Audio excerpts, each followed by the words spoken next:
तो बीकानेर से हम खबर, जहां कलेक्टर नमित मेहता एसपी प्रीति चंद्रा संवाद कर रहे हैं, पत्रकारों के साथ चर्चा कर रहे हैं।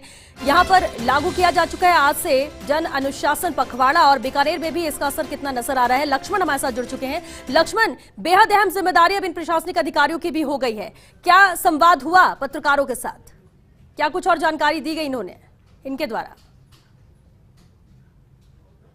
बिल्कुल, ये एक अच्छी पहल है। जिला कलेक्टर नमित मेहता, एसपी प्रीति चंद्रा, दोनों ने पत्रकारों से संवाद किया है। दरअसल ये कोशिश है कि जो चुनौती है और जो मुख्यमंत्री की चाहत है कि 100 अनुशासन के साथ जनता जो है चीजों को फॉलो करे, तो जो डेडलॉक ना बने, सूचनाओं को लेकर बात हो, शहर के फीडबैक को लेकर बात हो। देखिए, दोनों ऑफिसर्स हमारे साथ हैं, जिला कलेक्टर नमित मेहता है, एसपी प्रीति चंद्रा है। बहुत संक्षिप्त में प्रतिक्रिया लेते हैं। सर, संवाद अच्छी पहल, क्या स्थिति है, चीजें ठीक ठाक चले, सब कुछ सामान्य रहे, और बेड्स और हॉस्पिटल को लेकर क्या फीडबैक? देखिए, कोरोना को कंट्रोल करने के लिए 2-3 चीज़ों की बेसिक जो आवश्यकता है, एक तो हमें हमारा एनफोर्समेंट अच्छा हो, लोगों में जो कोविड अप्रोप्रिएट बिहेवियर है उसकी पालना की बात समझ आए और हम उसको करवा भी पाए।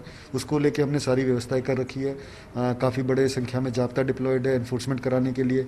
जो राज्य सरकार स्तर से जो जन अनुशासन पखवाड़ा किया गया उसको भी हम अच्छी तरीके से उसकी पालना कराएंगे और कोशिश करेंगे कि लोग कोविड अप्रोप्रिएट बिहेवियर का पालन करें। साथ ही जब आदमी अगर बीमार होता है इसके बाद और हमारे अस्पताल में आता है तो वहाँ की व्यवस्था फिर सेकंड स्टेज है।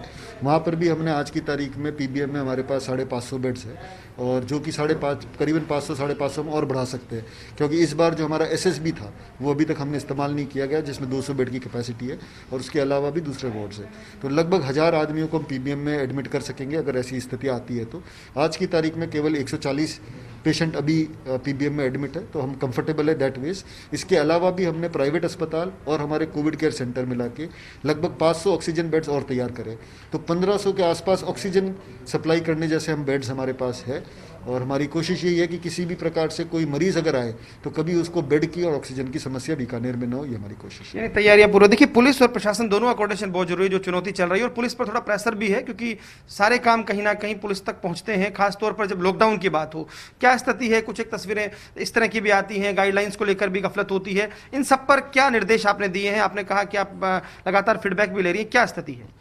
देखिए, सभी पुलिसकर्मियों को सबसे पहली बात ये कही गई है कि कोविड गाइडलाइंस की पूरी तरह से पालना करवाई जाए, लेकिन पालना अगर कोई नहीं कर रहा है तो उसके साथ में व्यवहार को लेकर के कोई इशू नहीं होना चाहिए। कार्रवाई जो कानून सम्मत है वो करें, चालान करना है चालान करें, सीजर करना है सीजर करें, लेकिन व्यवहार अपना सबके साथ ठीक रखें। दूसरी चीज़ ये है कि कहीं कहीं लोगों को इस बात की जानकारी भी नहीं है, लोग गफलत से भी घरों से बाहर निकल रहे हैं, उसको लेकर भी सभी को निर्देशित किया गया है कि समझाइश करके सबको घरों में भेजा जाए। पुलिस को लेकर के पूरे शहर में अच्छी चाक चौबंद व्यवस्था की गई है, जगह जगह फिक्स पिकेट्स भी लगाए गए हैं, कहीं बैरिकेडिंग भी की गई है, और राउंड लेकर बार बार जाब्ते को, हमारे अधिकारियों को इस बारे में मोटिवेट भी किया जा रहा है कि किस तरह से काम करना है। फर्स्ट इंडिया न्यूज के जरिए क्या अपील आप करना चाहेंगे एज एसपी? मैं एज एसपी सभी शहरवासियों से यही अपील करूंगी कि जैसे राज्य सरकार ने जन अनुशासन पखवाड़ा जो शुरू किया है, उसका मतलब सीधा सीधा ये है कि हर व्यक्ति अपने आप में ये महसूस करे कि उसे स्वयं अनुशासित रहते हुए कोरोना गाइडलाइंस की पालना करनी है, और शहरवासी, हर एक शहरवासी अगर ये करेगा तो हमारे काम में एक बहुत बड़ा सहयोग होगा और कोरोना का संक्रमण रुक पाएगा। एक आपसे सवाल ले लेते हैं। जैसा कि मुख्यमंत्री की चाहत है, पिछली बार वीसी में भी कहा कि कोई भूखा ना सोए, उन्होंने इसलिए गाइडलाइन देखेंगे तो स्ट्रीट वेंडर्स, इन सब के लिए बहुत सारी चीजें कही हैं।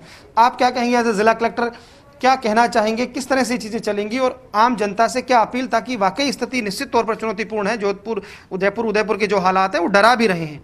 देखिए, माननीय मुख्यमंत्री जी ने जो कल ये आदेश निकाले हैं सरकार ने, उसमें जो वो तबका है जो लॉकडाउन से सबसे ज़्यादा प्रभावित होता है उसको काफ़ी एग्जम्पशंस दिए हैं।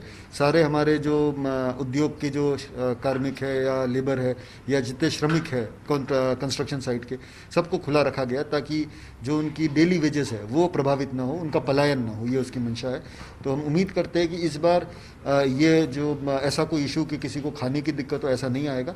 फिर भी अगर कोई व्यक्ति बिकॉज ऑफ ये पार्शियल लॉकडाउन परेशान हो रहा है तो प्रशासन सभी व्यक्तियों की खाने की व्यवस्था का भी हम जिम्मेदारी लेंगे, और जो उनकी भावना है माननीय मुख्यमंत्री जी की कोई भूखा नहीं सोए, उसको बिल्कुल इंश्योर करेंगे कि एक भी व्यक्ति ऐसा नहीं हो जिसको किसी भी टाइम का मील ना मिले, ये हम सुनिश्चित करें।